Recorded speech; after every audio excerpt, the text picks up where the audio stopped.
everybody, and welcome back to Colorful Threads. I'm Juliet, and today is going to be another edition of Tech Tips.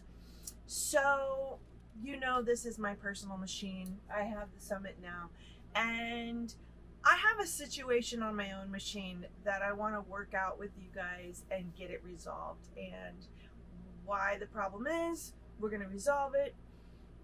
And we're going to make sure that it doesn't ever happen again, because previously I made a little short video about some threads that can get caught in the back of your machine and cause some problems. I'm going to show you how it happened, on how it's going to happen on my machine, and let's just dig right into it. I'm just too much yakking. So to start with, if you find my videos helpful, don't forget to subscribe to my channel, totally free. And if you like the video and it helps you, make sure to give it a nice thumbs up, and then of course hit the bell and click all so that you get all of the notifications of my videos in the future. All right, let's just dive right in. So hopefully you can see up here on my machine I have a small cone of thread.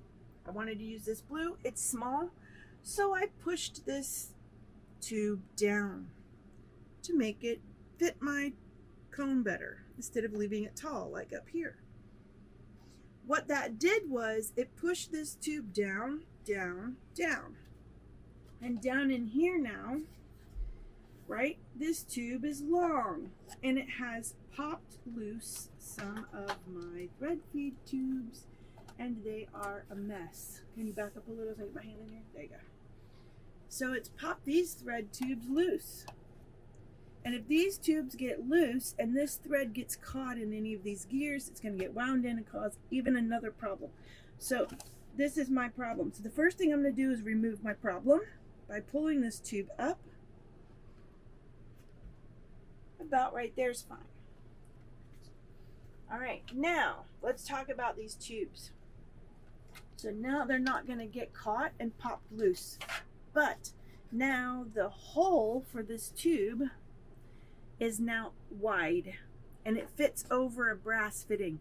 So in order to get a good fitting with this tube back onto the brass, I need to snip just a little bit of this off so I can get a better grip of the fitting, which is back up in here. So I'm going to get into my tool bag.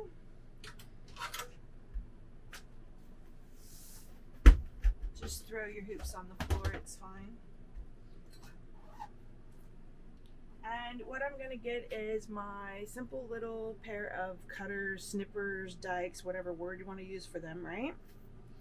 And I'm going to take the tube. Let's see, what do I have? This is 15 here. So let me make sure I'm putting the right tube back on the right spot. Oh, see, what a mess. Oh, geez. Okay. All right, so I'm going to snip off maybe half of what's there. Like that. Make sure it's open like that. So this is 15, so make sure there's no thread there. So now I'm going to go back to this fitting, get my thread out of here so that it doesn't get trapped, and I'm going to work it back onto that fitting and get a nice little bite. This other tube is in the way. Now I want to press it on and wiggle it on until it's on there nice and tight. All right, then take my second tube. This one is number 16. Pull this one out, give this one a nice little snip. And I may be only taking off like 1/4 of an inch. Make sure my thread is not in the tube. Make sure my thread is not here in the machine. And then I'm going to work this fitting on. I know it's hard with that tube, right?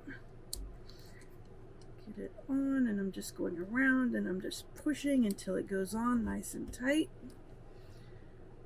All right.